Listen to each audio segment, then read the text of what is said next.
Hello? Hello?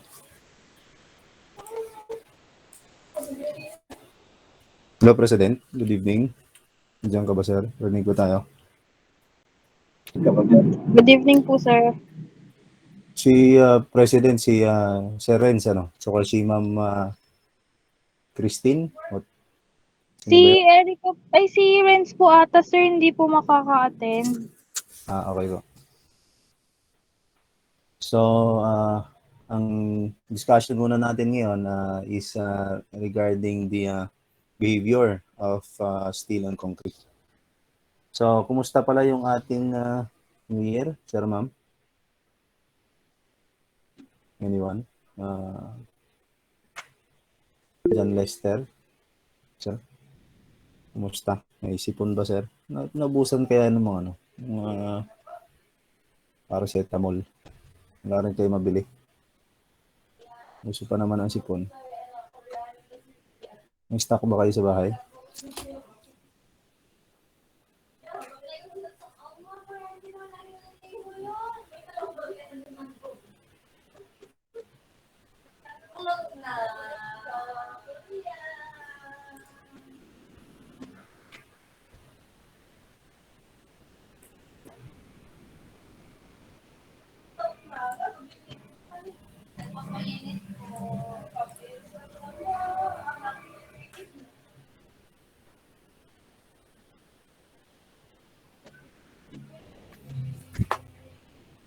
Okay, so balikan lang po muna natin yung napag-usapan po natin last time.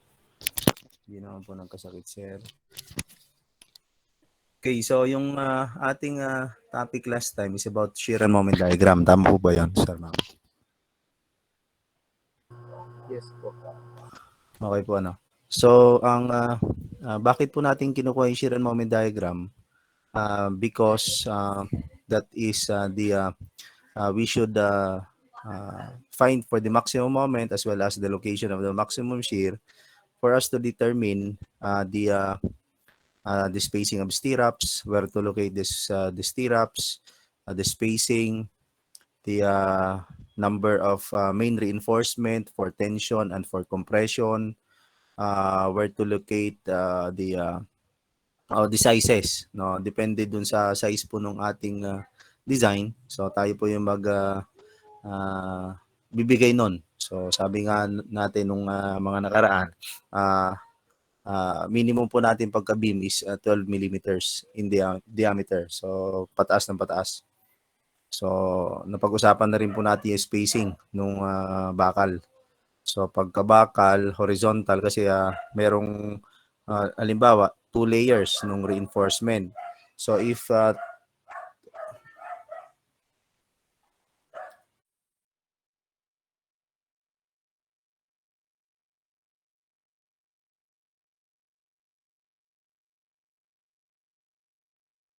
okay, if we have 2 layers of reinforcement, so for spacing lateral, no, parallel to the spacing parallel to the x direction, so the distance should not be less than, yung clear po natin, ano, should not be less than 50 or 2 inches, 50 millimeters. And pagka naglalagay po tayo ng bakal directly above or below the reinforcement, no, hindi po pwedeng staggered. So directly above nung nandito sa ilalim yung pagka kinulang ka sa space. So it should be minimum 25 millimeters. So ito po yung pinag-uusapan po natin dito. So magbibigay lang po ako ng another example para po ma-refresh po yung ating memory.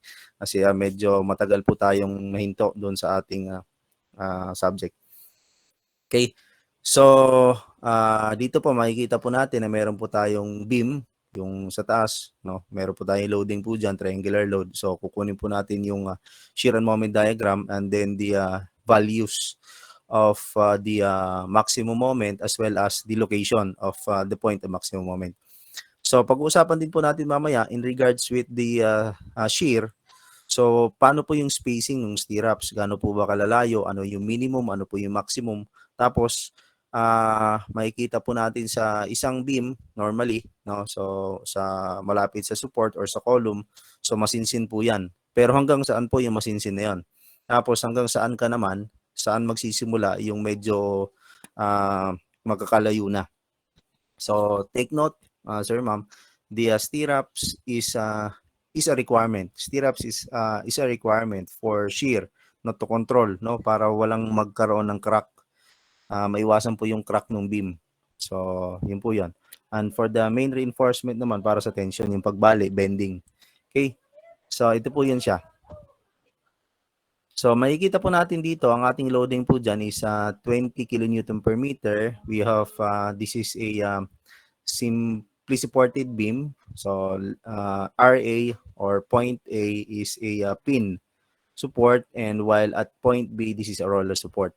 So basically, what we had discussed last time is that for the pin support or hinge support, so it can resist two possible reactions. It is it can resist Rx and Ry, while the roller support, it can resist a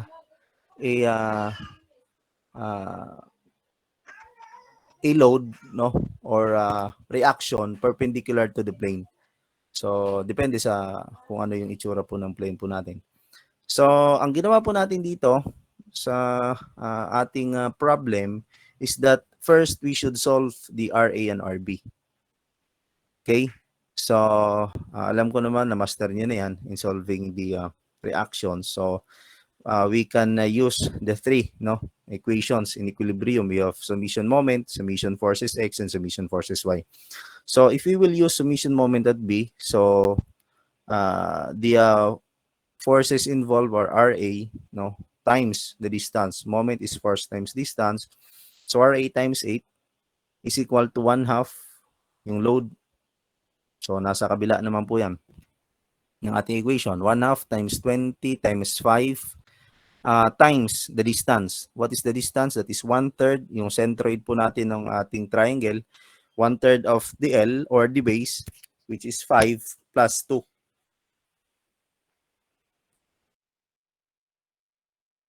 Okay po tayo ron, sir? Ma'am? Hello?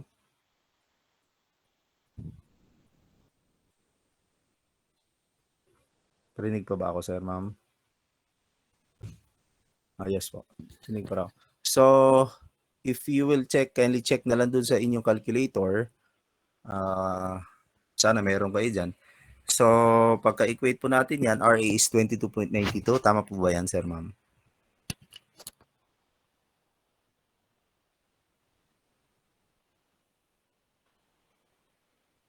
Pa-check nga po muna.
Hello, sir, ma'am. Tama po ba tayo? Is it 22.92 RA?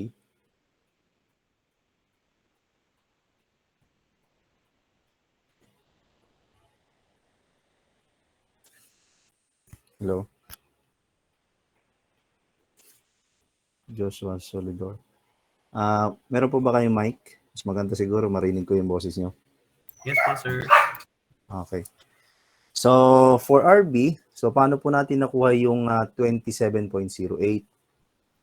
Now, RB, if we are sure with our answer for RA, so we can proceed with the summation forces vertical. And the loading, that is a triangular loading, that is equivalent to 1 of base times height. So 1 of base times height, 20 times 5, that is 100 divided by 2, that is 50. So that is 50 minus the value of RA. So is it equivalent to 27.08? Opo, sir. Okay, now, Tama. so ang pinag-usapan po natin last time is that ang basis po natin ng pag-draw ng ating line doon sa ating shear diagram is we will base from the original loading. So we will base on the slope, no, pag inano po natin siya. So ang sabi po natin, yung slope po ng ating at any point, anywhere doon sa ating shear diagram is yung base po natin is yung loading. So now, if we will start at point RA, gagawin po natin dyan is sa point A, meron po tayong RA which is equivalent to 22.92, akyat po yan. And then from RA papunta 1 meter, no, to the right of A, wala po tayong loading dyan, no. So if wala po tayong loading dyan, basically the slope is 0. So straight line po yan. And then at 1 meter, after 1 meter na po,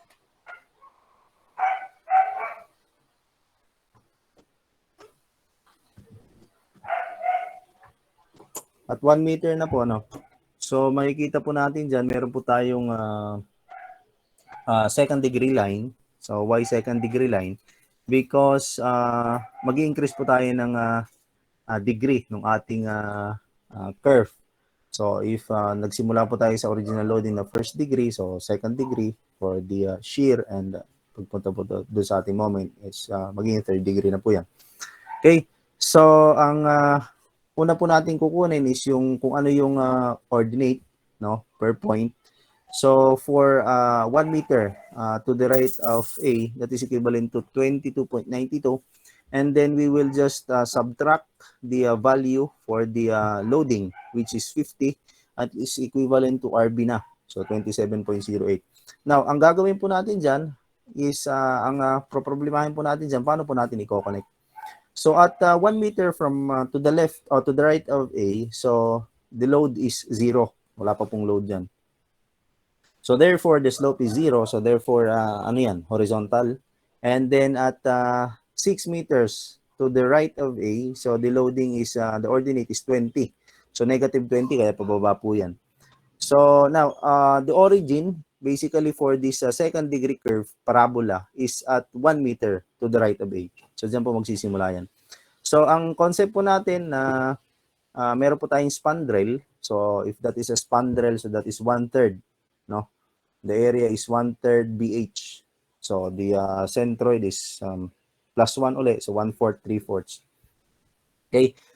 Pero yung ating spandrel po dyan, yung sa taas na portion. So pagkagagawa po tayo dyan ng enclosure para dun sa ating spandrel. So yung base po niya is 5, and then the height is 22.92 plus 27.08, so that is 50. Okay po ba tayo ron? Sir, pwede pa ulit po. Yung ating spandrel po diyan is magsisimula dito sa 22.92. Sa taas po tayo ha. Pagkagagawa po tayo ng free body diagram po natin. So gagawa po tayo ng horizontal line at 22.92 hanggang 5 meters. So, horizontal line po yun sa taas. Tapos, isasarado po natin papunta rito sa, gagawa po tayo ng vertical line, pababa naman, papunta 27.08. So, spandrel, that is simply as yung straight line or first degree na triangle. Kasi triangle, enclosure yan eh. Sarado na polygon. So polygon yan, yung triangle. Now, papalitan lang natin, kumbaga, yung first degree line dyan, papalitan lang natin ng parabola. So that is a spandrel. Gets po ba yan? So parang triangle siya, pero yung kanyang yung kanyang hypotenuse, tinanggal po natin, pinalitan po natin ng second degree curve, which is the parabola. So yan po yung spandrel. So na-explain ko naman po yan dati, that is 1/3 BH. Okay, now, hello, okay pa po tayo, na-absorb pa po ba yan? Nandiyan naman yung solution eh, no? So now, there is what we call square property of parabola. So yan po yung nasa baba ng RB. So in which that is yx squared is equal to yx squared ng pangalawa. Y1 as to x1 squared is equal to y2 as to x2 squared. It depends upon the orientation of the parabola. If the parabola is yung vertex po niya ay ano man tawag doon, yung A, latus rectum. Tama po ba yan? Latus rectum. Are you familiar with the latus rectum, sir, ma'am?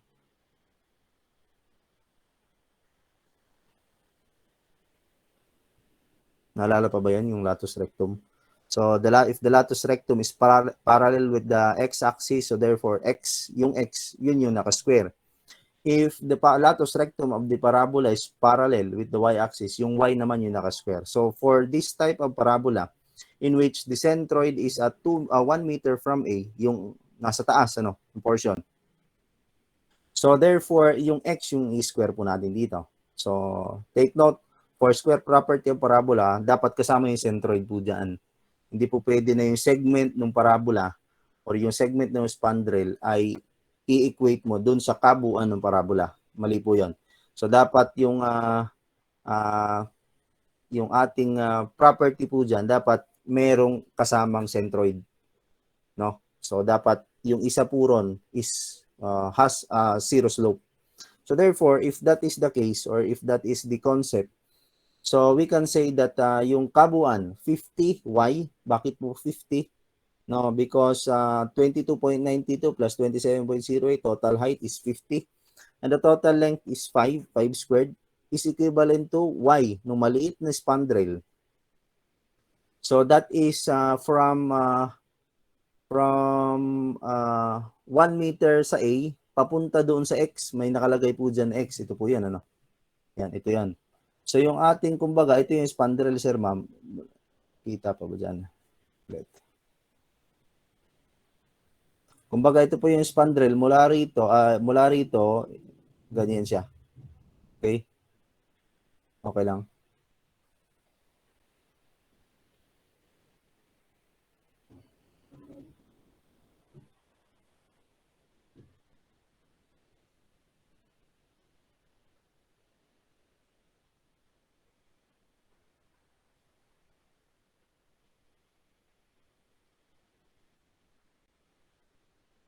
Kumbaga, ito siya.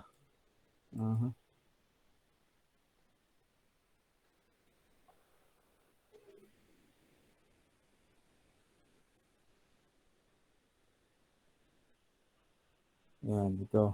Yan yung spandrel. Okay lang?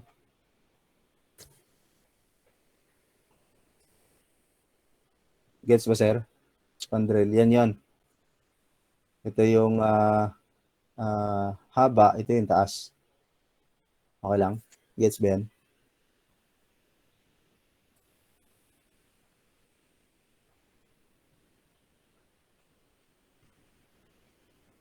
Marinig pa ba ako, sir?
Hello po?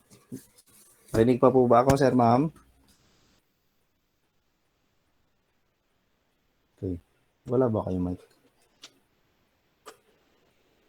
So, ito po yung malaking spandrel. So, this is yung 50. Yung 50 kasi is mula rito.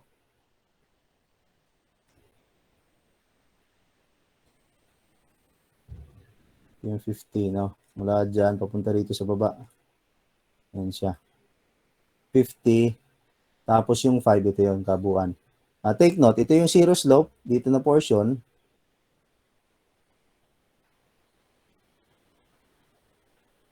No? Ito po yung zero slope. Diyan, no? So, dapat, ang similar, yung square property of parabola natin, so, kung ano man yung puputulin po natin, yung segment ng ating parabola, it should consist its vertex. Dapat kasama po yan dyan. So, ang gagawin po natin, yung buo, as to yung, ito siya. Yan. Ito yung kanyang, ito yung maliit. So, mula rito, papunta rito, that is x, and mula rito, papunta dyan, that is defined, which is 22.92. Okay lang po yan.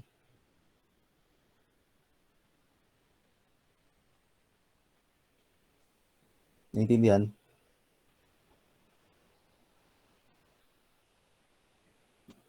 Okay. Wala po ata silang mga mic. Ano po ba kayo mic, sir, ma'am?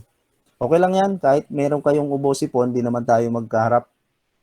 Kahit marinig ko na medyo namamaos, okay lang. At least narinig ko boses nyo. Yun ang maganda dyan. At baka si mama nyo kasi nandyan eh. Hello, sir, ma'am. Hello, sir. Jael Barniso, sir. O Jael Barniso. Sabi ko na eh. Si Papa ni sir yung present.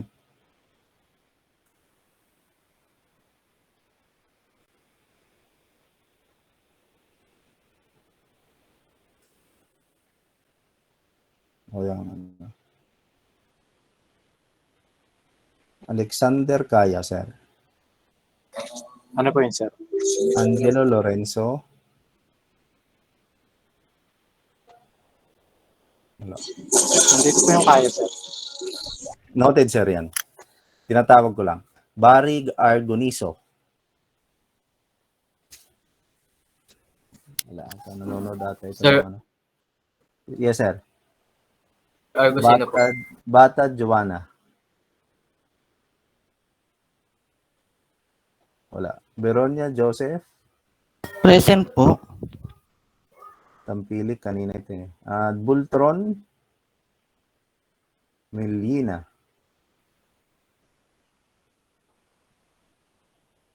Sirada yung mic. Si Joanna Batad. Kabali Jelina. Ma'am.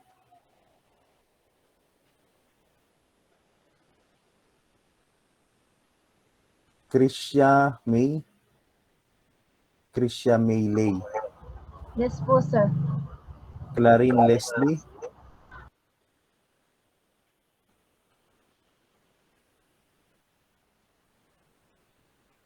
Cristobal Jan.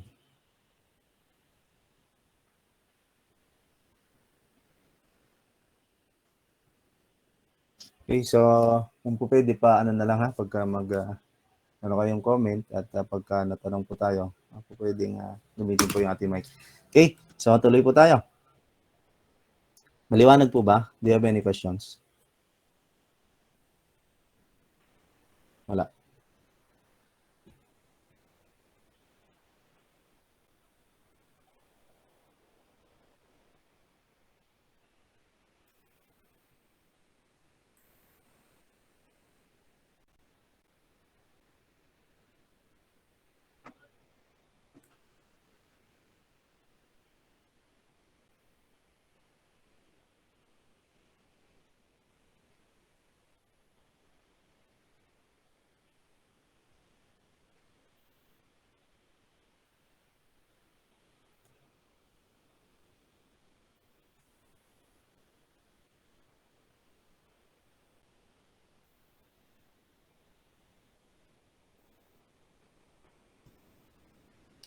Okay tayo ron.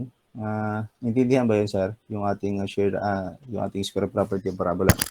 So, kung naintindihan po, pa-solve na lang po is it 3.385.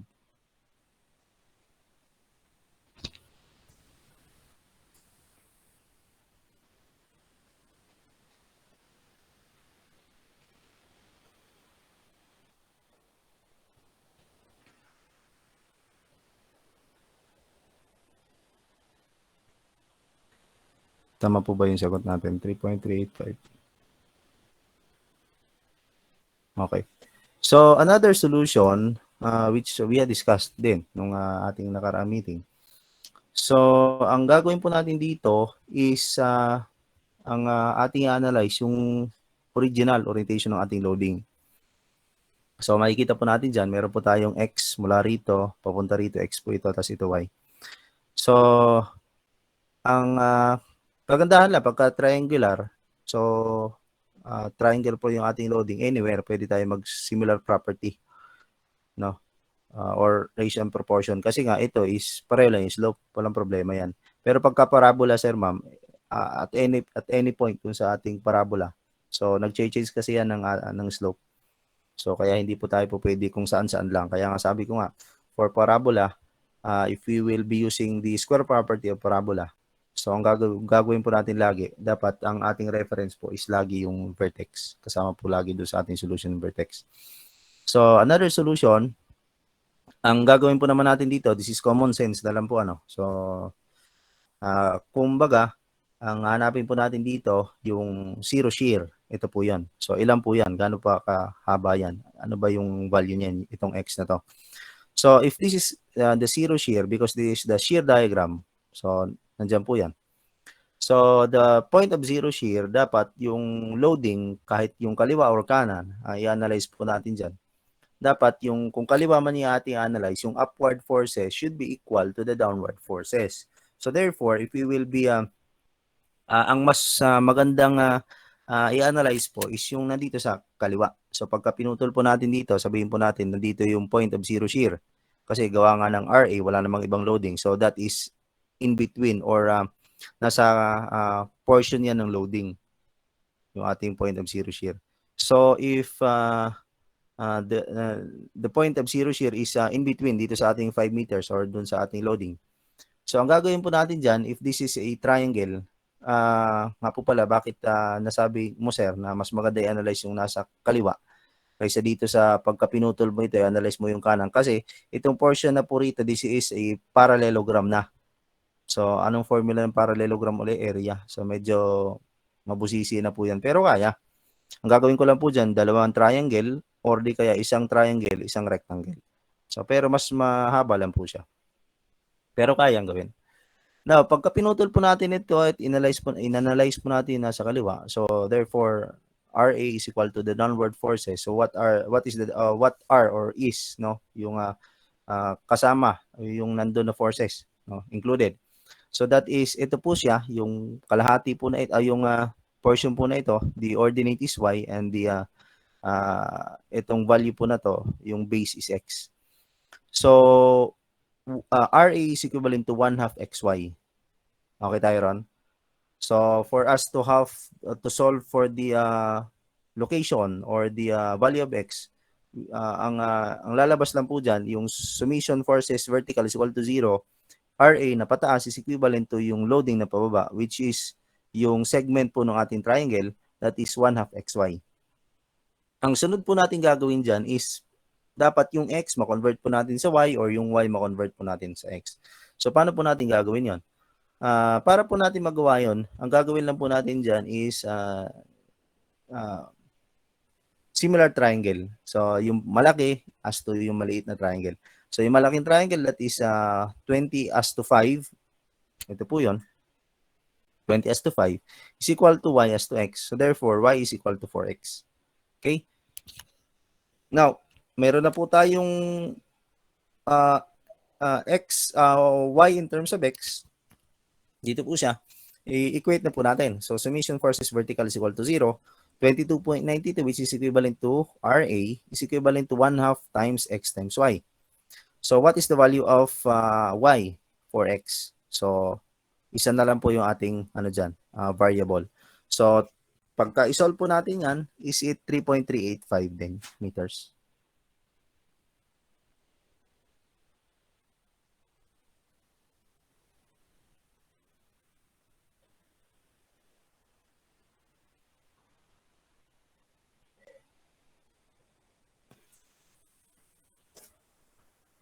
Hello? 3.385 din yan.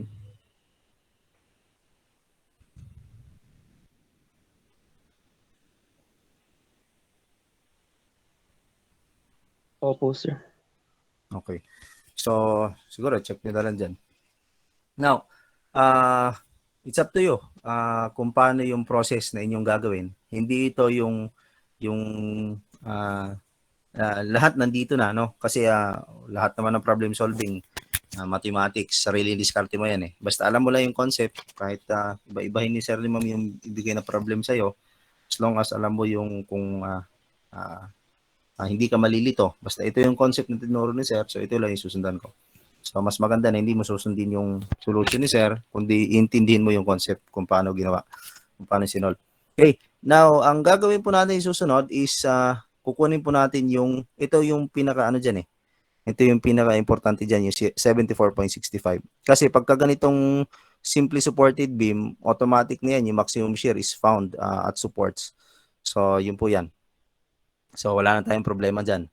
Ang magiging ang magiging yung medyo malilito ka lang kung may cantilever. So, halimbawa, itong B, nandito siya. Dito sa point na to yung reaction. So, therefore, the maximum shear is, hindi na ako sigurado dyan if the maximum shear is found at dito na o baka doon sa labas. Kasi nga, yung support natin is wala na po doon sa dulo-dulo. Wala na sa end. And also, the maximum moment. So, solve po natin yan. Ito po ay sinosolve po natin para makuha natin yung kung ilang pirasong bakal ang kailangan natin kunin. Kasi nga, yun ay para doon sa deflection, which is pag-usapan po natin sa mga susunod. So, yun po yung once that is the behavior of the reinforced concrete once a load is applied. So, what are the different types of loads? We have the self-weight, which is the dead load, and the live load nung element, yung for the beam. So, yung kinakarry po niyan, yung pati yung slab is yung tao, mga gamit sa bahay, etc. So, yung hindi na permanente sa isang location, yun po yung live load. So, we have also what we call wind load and we have the earthquake load. Yun po yung mga iba-ibang klaseng load po natin dito. Wala naman po tayong snow load dito, no? Kasi wala tayong snow. Pero sa ibang bansa, meron po sila dyang snow loading, equivalent load for snow. Now, ang gagawin po natin dito, so nasolve na po natin itong 22.92. Ito rin po yung ordinates ng ating shear diagram. Now, we can proceed with the moment diagram. Now, for the moment diagram, ang gagawin lang po natin dyan, we will just simply solve for the area, no, ng ating shear diagram. Yun po yung maging ordinate ng ating moment diagram. Now, we have area 1, area 2, area 3, and area 4. Now, take note, this is positive. So, therefore, the moment dyan is positive. And this is, nasa baba naman ng ating origin. So, this is negative. So, pagka once na i-add po natin yan, so, take note lang po dun sa ating sign convention. Is it positive or is it negative? So, for area 1, it is simple lang. Kasi that is a rectangular in shape. So that is base times height. What is the base? 1. And what is the height? 22.92. So simply 22.92 kilonewton meter. Ano siya? So this is for area. For moment. Tama, di ba? Kilonewton meter moment. Now for area 2, so paano po natin ginawa yung kukunin yung area 2? So take note, ito po is 1/3. Ito po is rectangle. So yung spandrel 1/3. So yung matitira rito is 2/3. Ganun lang, kasimple. So, base times height, that is 51.726. And for area 3, ito yung medyo mababa konti. Gawa nga ng, baka sabihin ng estudyante, kasi sir, ito is spandrel. Ito is spandrel din. Hindi po yan spandrel. Gawa nga ng, yung slope po rito hindi zero. Yung slope din dito hindi zero. Yung zero slope nandun ba? So, itong area 3, this is not, we cannot compute the right solution for this or ang ginagawa po minsan ng estudyante na lilito po sila kasi ang nirerekta na po kaagad ito na 1/3 BH. Which is hindi. 1/3 BH is only applicable if and only if one of those points include vertex ng ating parabola. So vertex, ibig po sabihin doon, so zero po yung slope po niya. So yung vertex po niya, hindi ito, hindi rin ito, kundi ito po yan. So ang gagawin po natin dyan, bubuin po natin itong spandrel na to, isasubtract po natin itong maliit na spandrel, na po pwede rin po natin gamitin yung 1/3 BH kasi gawa nga ng meron po tayong vertex na nandito, zero slope po yan. And then, subtract also the rectangular part here. We can solve for the area 3. Okay po ba yan?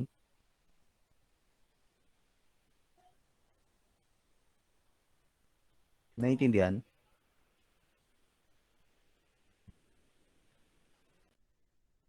Yes po. Okay. Meron ba sa inyo nalilito? Pwede po nating ulitin kung meron po sa inyo diyang nahihirapan na makasunod. Okay po. So, ang gagawin po natin dito, for area 3 na lang ma'am, o from area 2? Anong area ba? O mula umpisa? Saan ang ulitin ko, ma'am?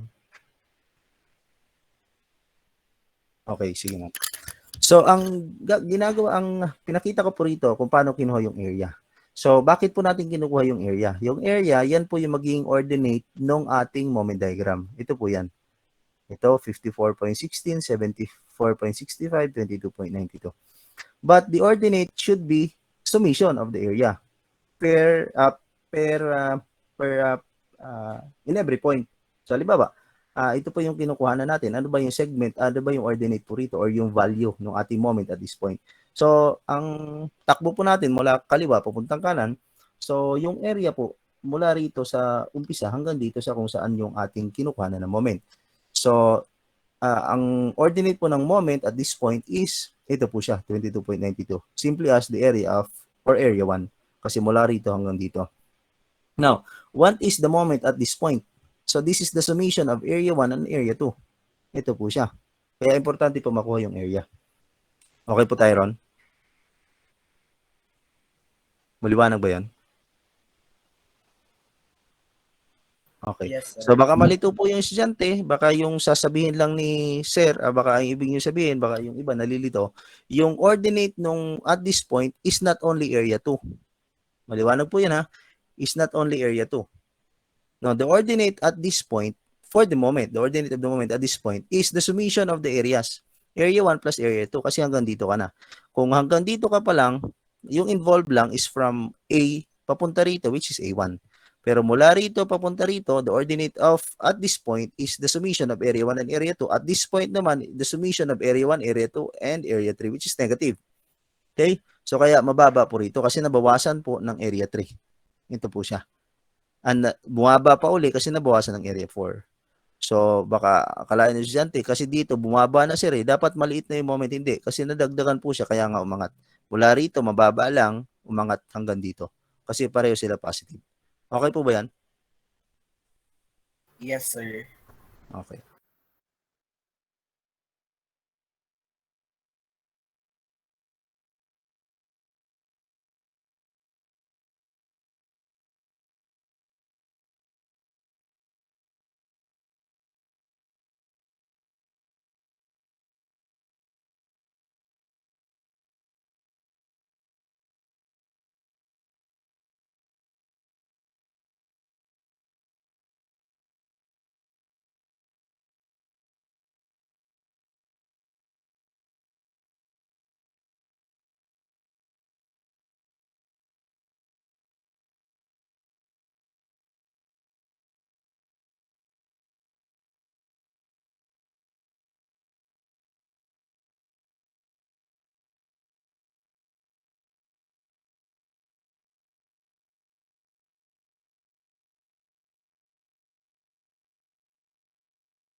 Okay, so balik po tayo, sir, ma'am. Saan ba tayo?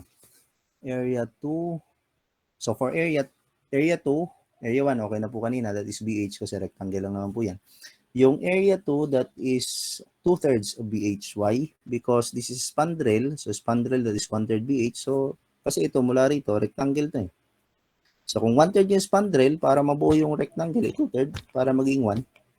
So therefore, this is 2/3 BH. Ito po yan, 51.726. Now, yung area 3 lang yung medyo trabaho. So, ulitin ko lang po ulit. Ang pagkakamali yung estudyante, once makikita ng kurba, sabihin second degree, kasi mula rito hanggang dito, second degree yan. Pagkakamali yung estudyante, kasi ito, agad-agad ang ina-analyze spandrel na. Hindi po yan spandrel. A spandrel consists of a vertex which is a zero slope. So therefore, if this is not a vertex, paano po natin kukunin yung area 3? Or if this is not spandrel, paano po natin kukunin yung area 3? So to solve for the area 3, ang gagawin po natin, bubuin po muna natin to. Yan. Spandrel to kasi buo yan eh. No? So the base mula rito papunta rito, kita po ba yung arrow? Arrow natin, sir, ma'am. Sa screen. Kita po ba Opo, dyan? sir. Kita po. Okay. So mula rito papunta rito, the base is 5 and the height is 22.92 plus 27.08, that is 50. So 1/3 BH. Okay?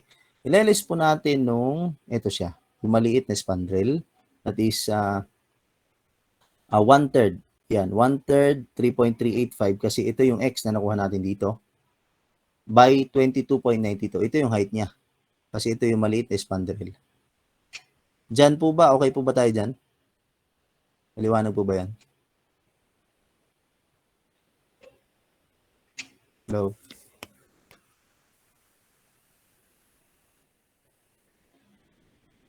Doon, sir, walang tanong. Okay na po tayo ron.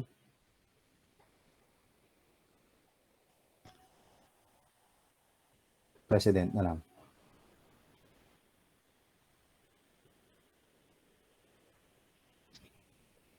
Ay, doon lang magsalita. Opo, sir. Okay, sige. Pa 50 kayo, mahigit, hindi kayo nagsasalita. Kung ano kayo sa boses niyo. Okay? So, buti ka ma'am, wala kang sipon, ano? Sino nagsalita kanina? May sipon naman. Wala po, sir. Buti naman, ma'am. Pero marami kayong paracetamol dyan, ma'am. Po, sir, nakapawag, na po, bili. Namimigay ka ba, ma'am? Wala na sa Mercury. Wala po, mahal na nga po yung nabili, 7 pesos po isa. Isa? Bakit kayo nawala yun? Bakit nawala kayo paracetamol, ano? Wala paracetamol, pati bahay JC niya yun eh. Anong naging dahilan nun, ma'am? Tingin mo?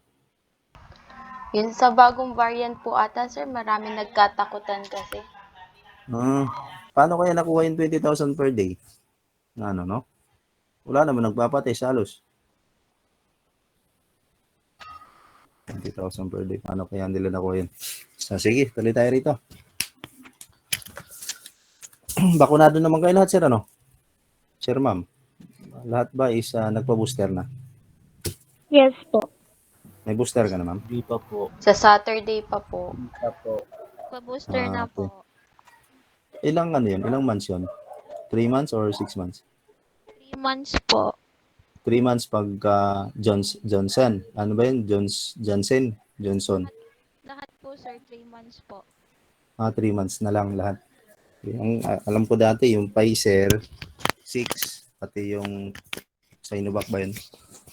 Pero pagka, ano ba yun? Johnson? Ano ba yung ano na yun? Tawag doon? Sir? Jensen po. Jensen. Jensen. Opo, sir. Jensen and Jensen. Johnson & Johnson po, JA. JA naman. Jensen and Janssen. Siguro yan yung nag-umpisa ng kuan ano. Okay, sige. Now, area 3. So, 1/3, yung maliit. Yung ito, 22.92. Ito naman yung rectangle, sir, ha? 22.92 times 3.385. 3.385. Parang mali, ano?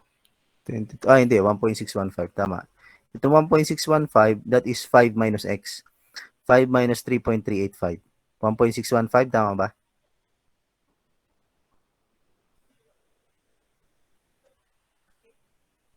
Tama. Mali.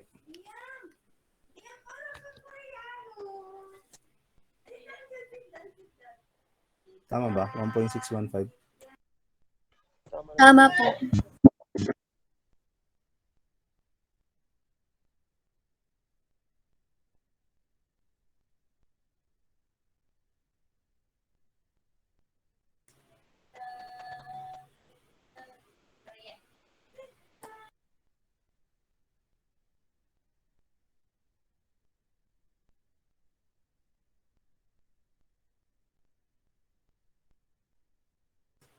Pareho, tama? 1.615. Apo. Okay, so maliwanag yung solution natin sa area 3. Okay sa inyo yan?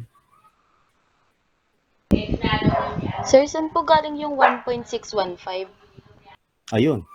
Yung 1.615, yan yung 5 minus 3.385. Bakit naging 5 minus 3.385? Kasi ito yung 5, di ba? Ilan na lang to? Ito, kung ito yung x, ito ay 5 minus x. So, ilan yung 5 minus x? Thank you po, sir. Okay, so ito ay rectangle ha. So, na-imagine nyo ba? Rectangle ito eh. Yan, rectangle yan. Yung drawing natin kanina. Sige nga, ay ano natin. Saglit.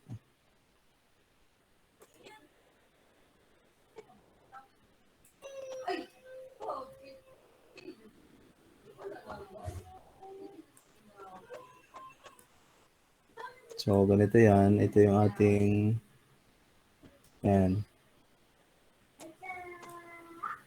Yan. Imagine, sir, ma'am. Ito yung una. Yan yung maliit na spandrel. Ito naman po yung ating rectangle. Yan, ito yung rectangle po natin. And meron po tayong, ito na po yung area 3. Okay? Maliwanag? Maliwanag ba yan? Titindihan?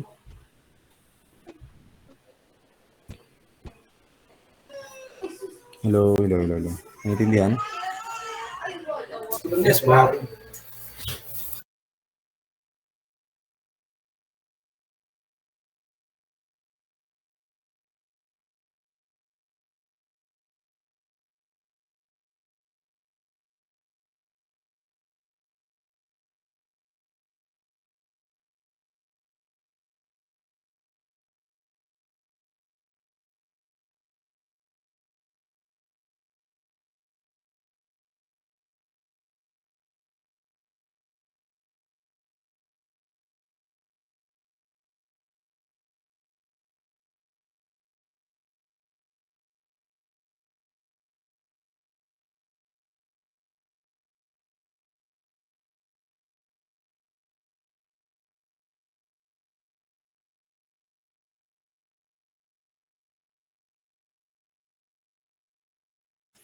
Okay na yan?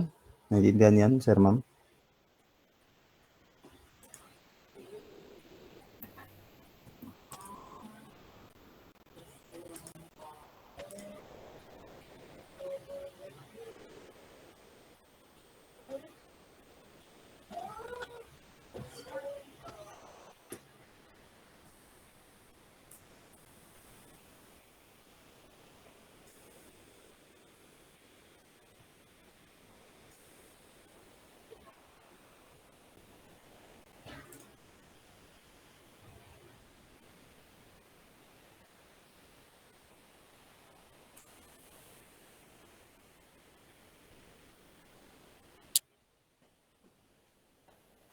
Okay.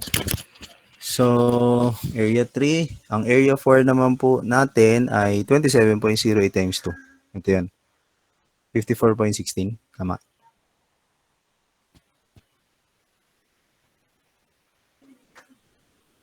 Tama ba? 24.16. 54.16.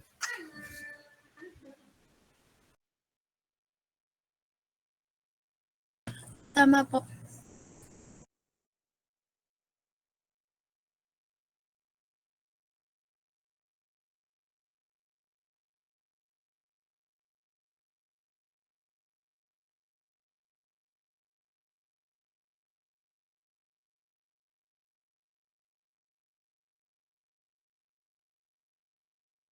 Okay. So, next natin ay kunin natin ordinate. So, mula rito hanggang dito, 22.92. Di ba? Kasi area 1 yan eh. 22.92. So, from area 1 to area 2, summation ng area 1, area 2 is that 74.65. Tama ba to? 74.65. Opo, sir. And less po natin ang area 3, is it 54.16? Or may difference lang konti? 54.19 po. So 0.03. Siguro pagka hindi po natin round off ng round off, so siguro 0 po yan. So definitely at supports, wala po tayong moment dyan, kaya po na tayo nagsimula sa 0 and then we end at 0 at point B. Okay, so is the presentation or is the problem clear?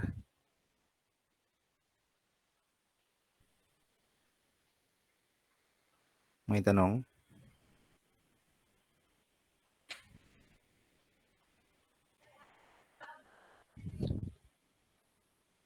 Okay, wala raw.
Okay, ulitin ko na lang.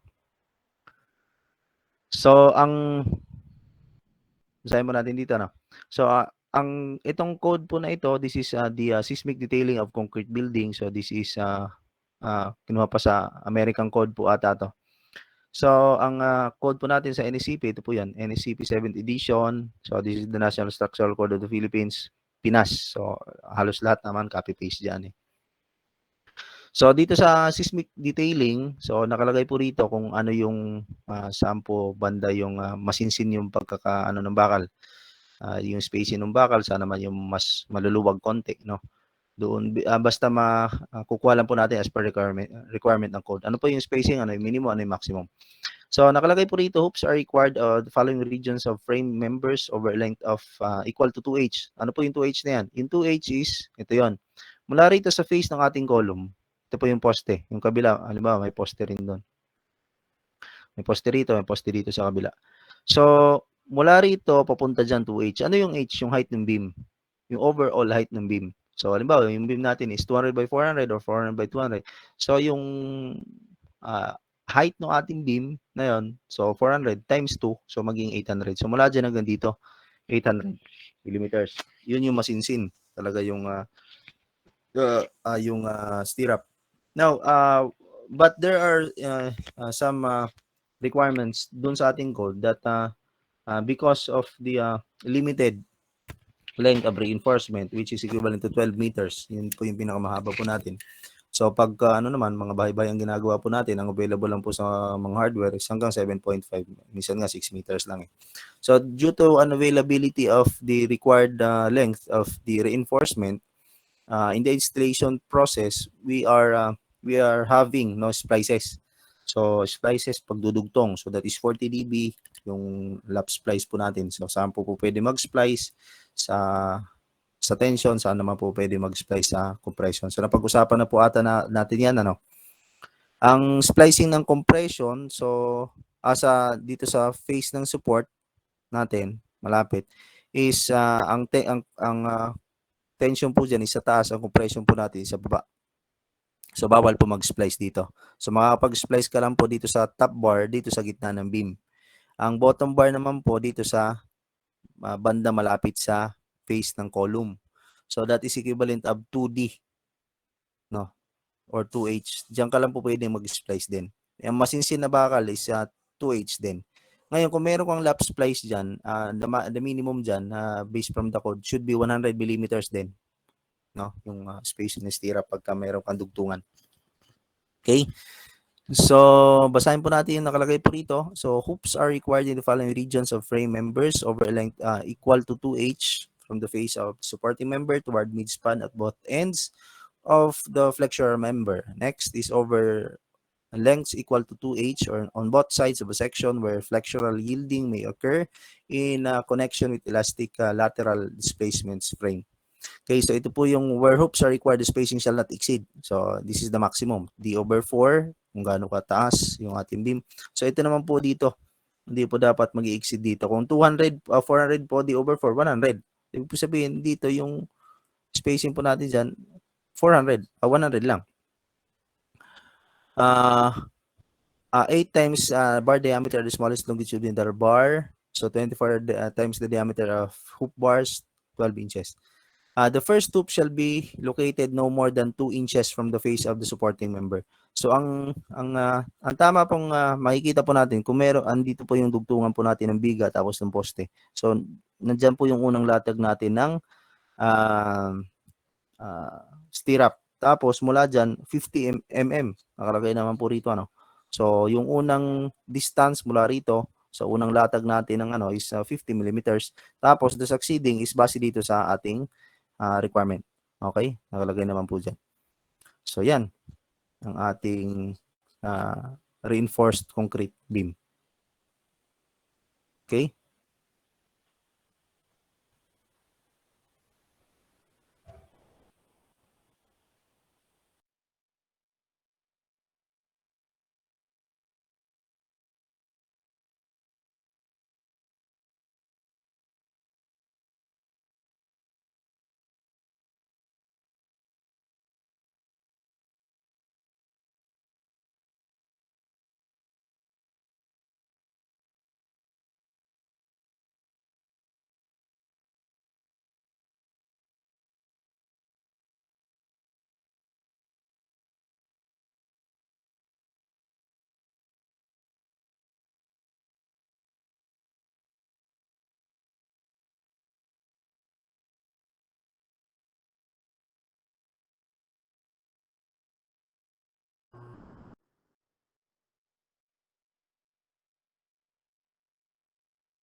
Hello? Hello? Narinig pa po ba ako? Yes po. Okay. So, okay na po tayo dun kanina, dun sa stirrup. So, na-explain ko na po sa inyo. Narinig niyo po ba yung explanation, sir, ma'am? So, yung stirrup ay nilalagay, yung masisinsin na spacing ng stirrup para dun sa kung saan yung point ng maximum shear. So, dun po natin ilo-locate ngayon yung nakalagay naman po dun sa code, yung mga spacing, maximum and then the minimum. So, yung 50 millimeters, nabanggit ko naman po kanina, narinig po ba yan? Yung 2 inches.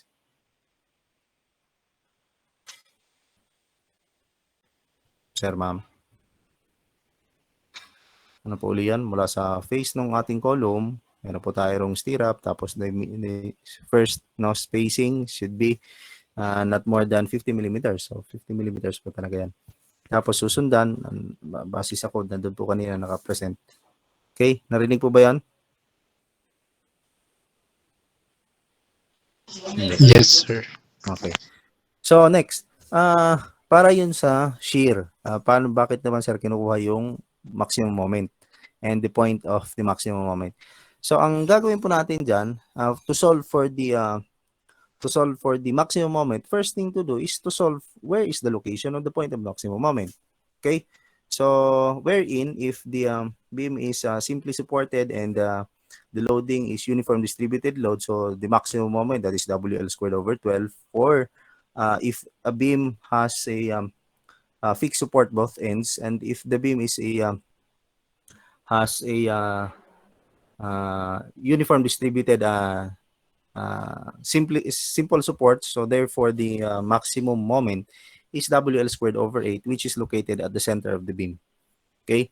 So, pero kung ang ating biga is fixed support kabilaan, the maximum moment negative, no, is found at supports, hindi po sa gitna. Magkaiba po yung dalawa na yan. Okay, so that is WL squared over 12 naman po yan.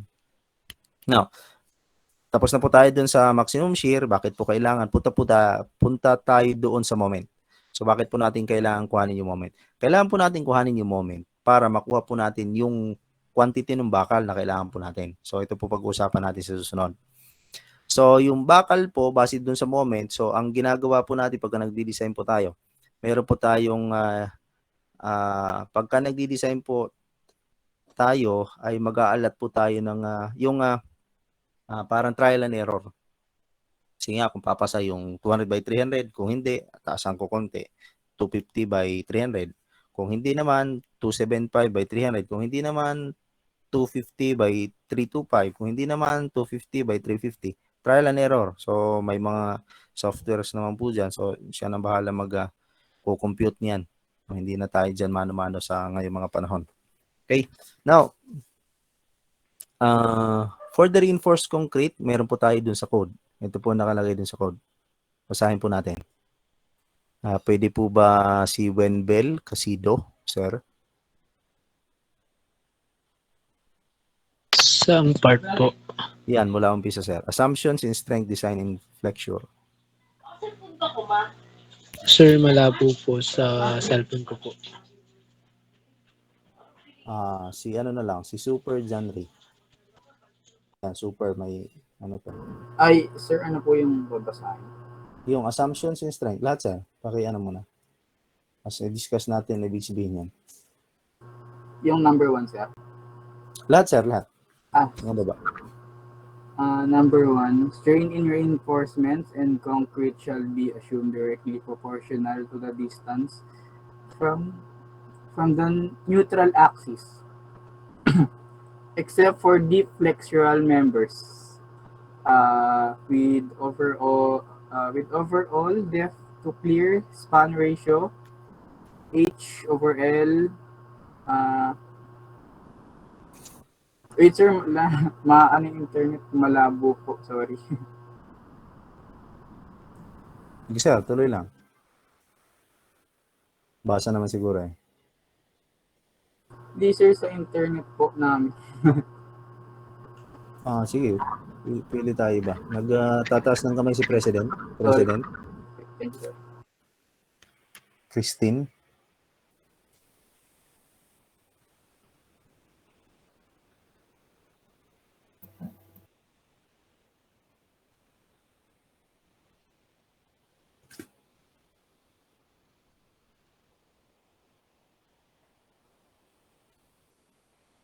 Ano lang, si Jake Arianica.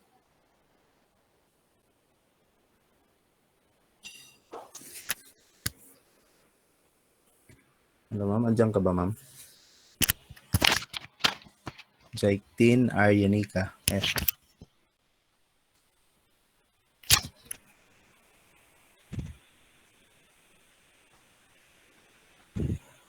Absent si ma'am.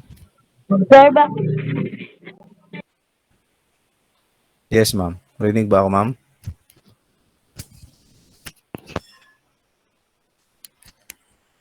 Miss Jacqueline Arianica F.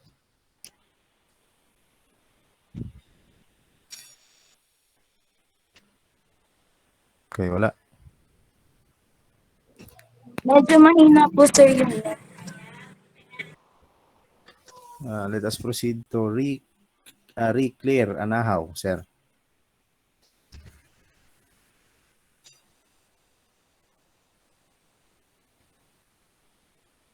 Mr. Ari.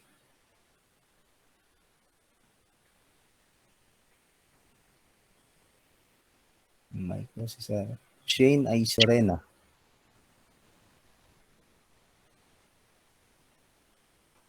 Miss Shane ay Serena.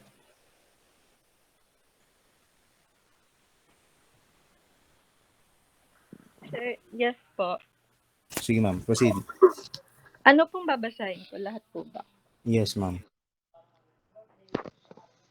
Section 5.10.2. Strain in re- Strain in reinforcement and concrete shall be assumed directly proportional to the distance from the neutral axis, except for deep flexural members to members with overall depth to clear span ratio. Sir, paano po mag-ano ng ratio? Ito po, height over length. It's greater than 2/5 for continuous spans and with over on the H over L if is greater than 4/5 for simple spans. So a nonlinear distribution of strain shall be considered at section 5.10.7. Sige, ma'am, proceed. Maximum usable strength at extreme concrete compression fiber shall be assumed equal to 0.003. For, sir, hindi ko po mabasa yung mga sub ng F. Ang labo. Sige, ma'am. Ano tayo ng tawag tayo ng iba. Medyo nahirapan natin si ma'am magsalita eh. May trangkaso po kasi. Okay, sige, ma'am. Sorry po. Dito tayo ng Lalaki naman dyan. Wala bang barako dyan, sir? Sino yung barako dyan? President? Wala bang dyan? Gentleman, gentle lady?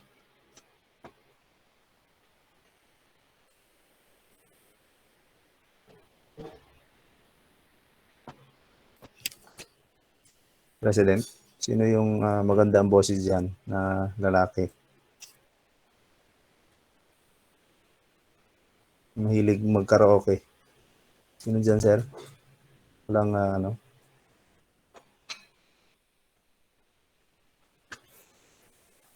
Ito na lang, si Mr. Lloyd Angelo. Lagay ko maganda boses nito ni sir. Sir, sakto lang po. Okay na yan, sir. Medyo Pwede malabo po kasi yung mga sir yung may mga Ayan sub natin. po. Yan, sige. Yan. By number 3 for F sub S ba to? Below F sub Y. Yan, sige. For F sub S below F sub Y, F sub S shall be taken as E sub S times sir, yung parang E ba yun? Modulo sa elasticity, sir. Strain yan, strain. Strain. Yes, sir. For strain for strain is greater than strain sub Y. Strain sub Y ba yun, sir? Strain sub Y. Ako na lang, sir, magbasa. Sige po. Sorry, sir. Pagka ito, sir, yung nyo, ito yung gusto nyo maging trabaho. So, dapat medyo sir, sa English din Kasi pagka medyo mahina sa English din, mahirap kaya mag-intindi nito. Tingnan mo yung NSCP. Ito, sir, yung NSCP, oh. Kung gusto nyo lang maging structural designer, sir. Gusto niyo ba, sir, maging structural designer? Ayan ang babasahin mo. Yan. Ito, yan. National Structural Code of the Philippines. Ang lalalim pa naman ng mga English. Saka nakakatamad din magbasa. Gawa nga ng, yan o, makikita mo. Pagka walang picture, medyo, tinatatama rin kung magbasa. Meron ng mga kakilala, pagka walang picture, isang page lang, ayaw na. Yan o. Yan, nakakabisaduhin mo. Depende kung gusto mo maging structural designer. Gusto niyo ba maging structural designer, sir, ma'am? Sino dito sa inyo yung gustong maging fan?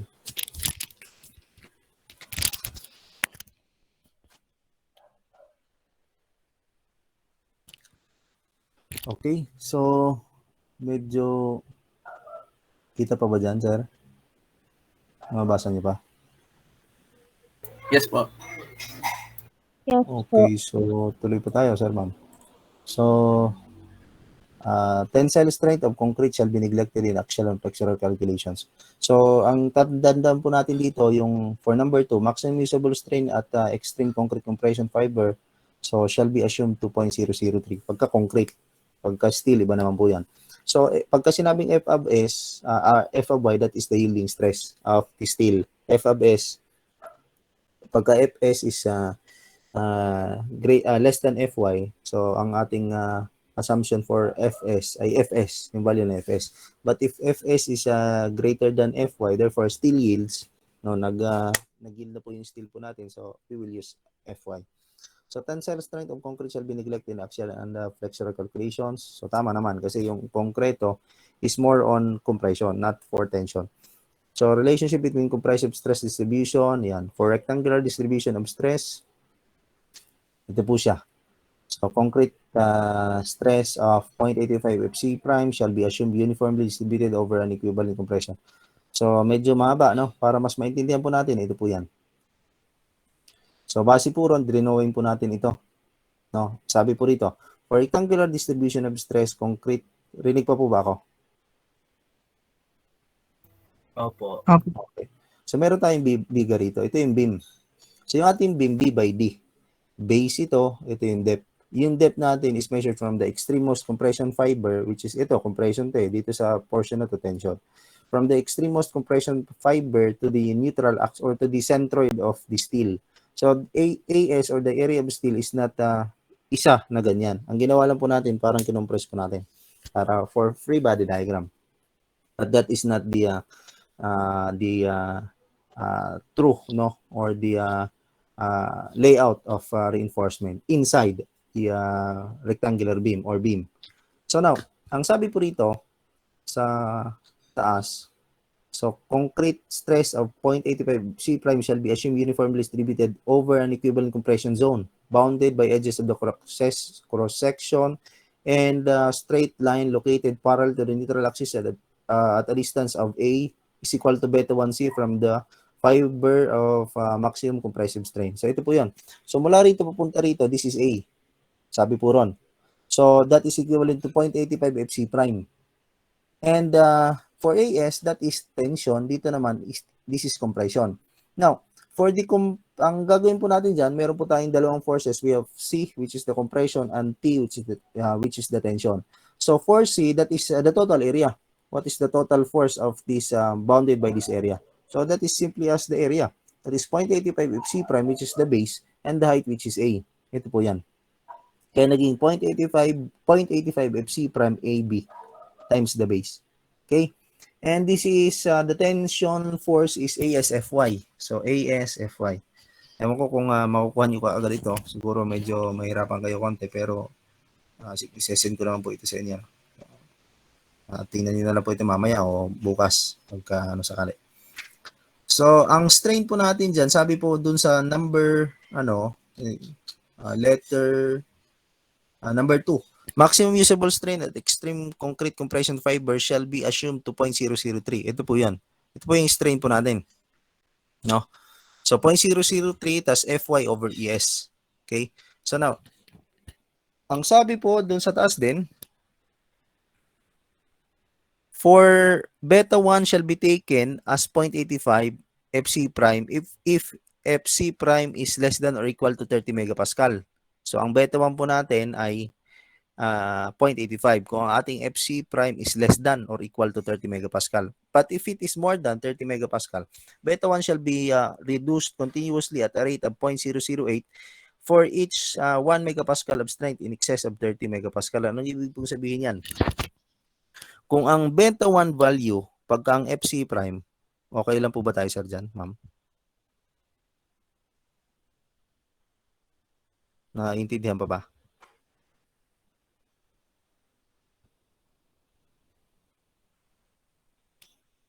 Hello?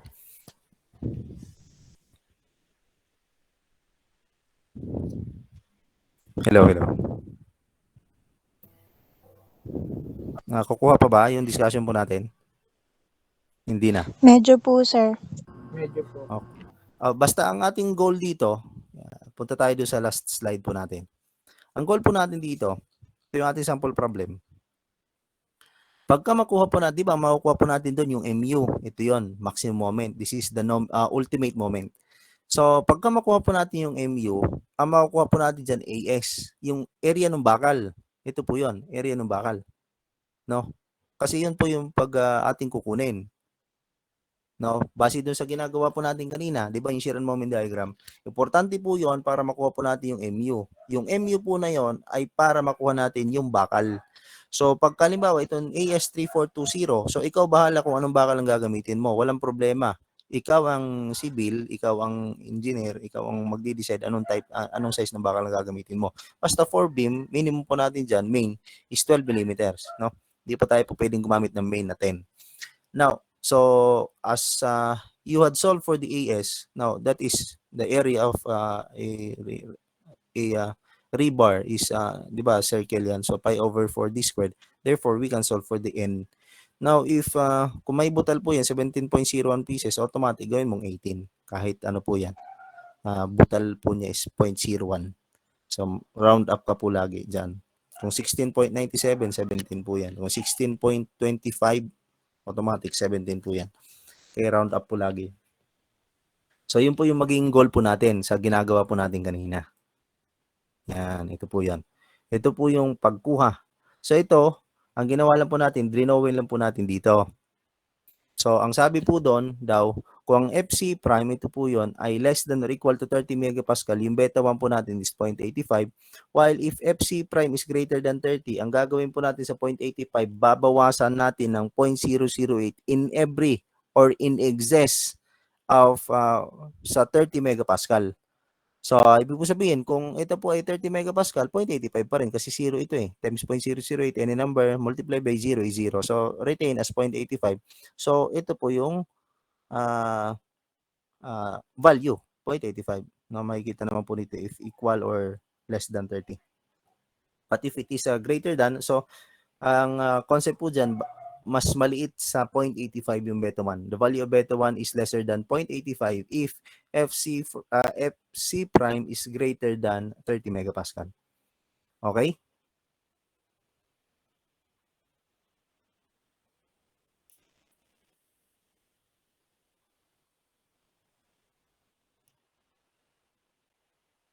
Or gusto nyo, send ko muna sa inyo. Baka para mas maintindihan nyo muna. Tapos siguro balikan na lang natin.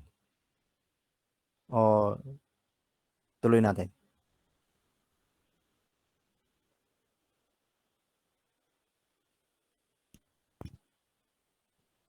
Hello?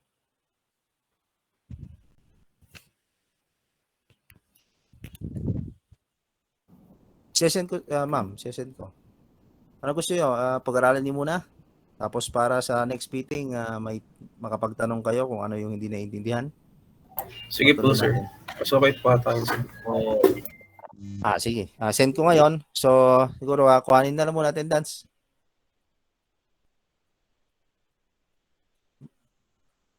Send na lang doon sa GC ha. Send ko rin ngayon ito. Okay? Okay po. Okay po. Parang halos may sipon kasi kapag pahinga, no? Sige sir, ma'am, send ko po ito sa inyo. Pasend na lang doon sa ibang mga kaklase niyo na wala rito. At baka may sakit o may lagnat. Sige sir, ma'am. Pasend na lang din yung attendance ha. Yes po, sir. Salamat, sir. Salamat po, sir. Salamat sir. Thank you po. Thank you po. Salamat Thank you po, sir. Thank you po. Thank you po. Sir, ano pong subject yung meeting sa Saturdays? Ganun pa rin sir, ito pa rin. Yung ito, ituloy natin ito sir sa Sabado. Sige po, sir. Thank you po. Sir, isisend nyo rin po ba yung NSCP po?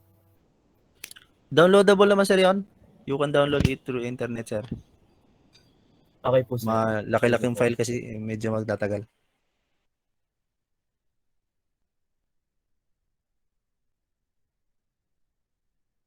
Ano na lang sir, email ad na lang. Kanino ko i-send para sa dalawang section.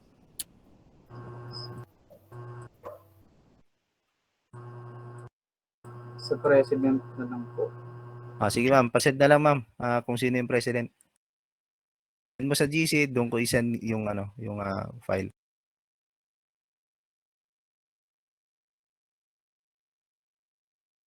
Thank you po, sir.